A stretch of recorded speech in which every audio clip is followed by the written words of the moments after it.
Ses précautions en début de parcours avec Lord Turgot qui est parti donc correctement mais plutôt à l'arrière tout de même.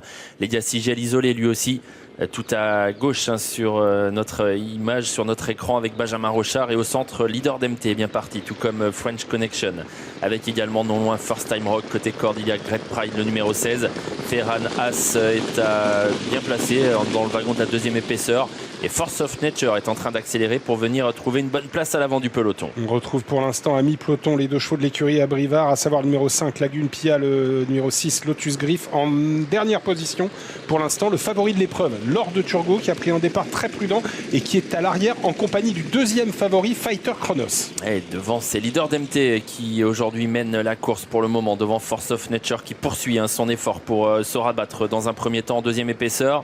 Est-ce qu'il va continuer et poursuivre l'effort? David Thomas qui semble venir assez vite là sur Leader d'MT. Ouais, il va poursuivre avec Force of Nature pour prendre la tête. Legacy Gel qui va peut-être pouvoir le relayer dans un instant, qui est lui aussi venu aux avant-postes avec non loin Lamont du Douai qui ramène désormais le numéro 5 Lagune Pia. Voilà un wagon qui s'est formé. Les deux favoris ont intégré ce wagon à l'arrière. Lord Turgot suivi par Fighter Chronos. Et on est bientôt dans le bas de la descente avec des chevaux qui progressent à l'extérieur. Lamont du Douai qui a réussi à se rabattre d'un rang vers la corde. En tête désormais Legacy Gel a pris le meilleur sur le numéro 4 Force of Nature. Lamont du Douai, Lagune Pia qui était dans le dos de Lamont du Douai et qui est obligé de faire un effort, qui laisse désormais le nez au vent le numéro 6 Lotus Griff, et les deux favoris de l'épreuve qui continuent de se rapprocher toujours dans le dos de Lotus Griff. Ouais, qui vont bientôt se retrouver le nez au vent, car Lotus Griff va certainement venir couvrir Lagune Pia, sa compagne d'entraînement. Lotus Griff qui vient à la hauteur de Legacy Gel avec désormais les favoris qui vont devoir faire le boulot, avec Lord Turgot en dehors qui est le premier le nez au vent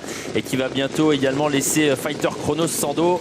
Il accélère Mathieu Abrivard, mais on l'a vu venir et Benjamin Rochard essaye de contrer cette attaque. Ça va vite là, une 10 actuellement au pied de la montée avec Legacy GL qui a l'avantage, mais Lord Turgot va le relayer, laissant de ce fait le numéro 14 Fighter Chronos en troisième position, mais le nez au vent couvert désormais Lotus Griff, couvert Lagune Pia. À la corde il y a toujours Force of Nature, alors que Legacy GL décide finalement de ne pas rester dans le dos de Lord Turgot pour l'instant. Ouais, Benjamin Rochard qui veut utiliser le fond de Legacy Gel, mais il y a eu un gros effort de fait. On était sur le pied d'une 3 tout à l'heure avec Lord Turgot et Legacy Gel, et ces deux-là qui continuent d'accélérer, et puis on ne va pas les laisser souffler car Lobing de Blary est en train de progresser à vive allure. Il vient très fort en haut de la montée, Lobing de Blary. Voilà, c'est une belle course, il n'y a pas de temps mort avec Lord Turgot qui subit une nouvelle attaque, celle de Lobing de Blary qui a ramené dans son dos Ferran Haas, un cheval qui a souvent été pris en note et qui est au trot pour l'instant. Il vient avec beaucoup de ressources. Fighter Chronos a été un peu gêné car Legacy Gel est sur ses fins, mais il a pu sortir désormais. Eric Raffin, rien n'est joué dans ce quintet à moins de 500 mètres du poteau. Lobing de Blary est en tête, mais Ferran Haas vient très vite désormais. Lotus Griff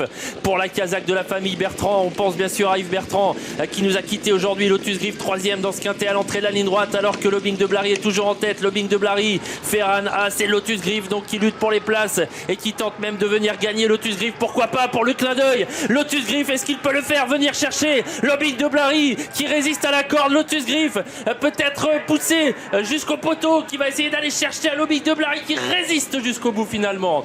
Mais quelle belle défense